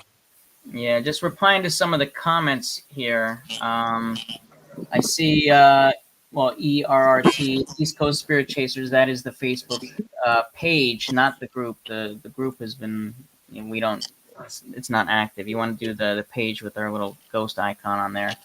And yes, the documentary is on the East Coast Spirit Chasers YouTube page, The Conscious Afterlife. That's good. That's good. Anybody want to check out? I recommend to go check out their stuff. They've been in a lot of places, and you know, I'm gonna be checking your stuff out after the show. You know, so I really got to. So what time is it? Oh wow, it's getting there. It's like I got to say goodnight to everybody. So I just want to thank you guys for being on tonight. I really appreciate you guys being on.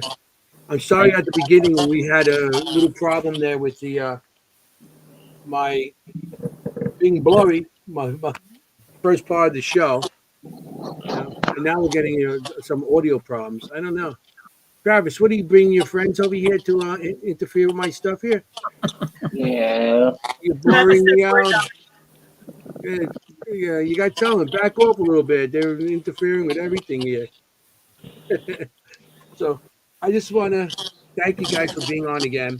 I want to thank the audience. Yes. Yeah. The Red Ghost. That's our guy. That's Chase the Ghost. That's his name, Chase.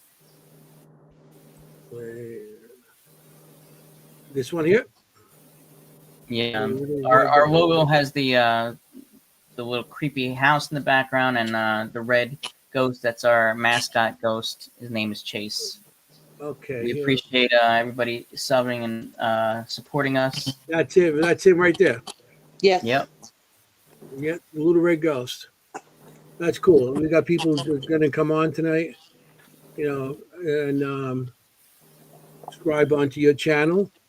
That's what this is all about, for you guys to get your stuff out there a little more, you know. So, okay, we're getting down. I got to get off because if I don't,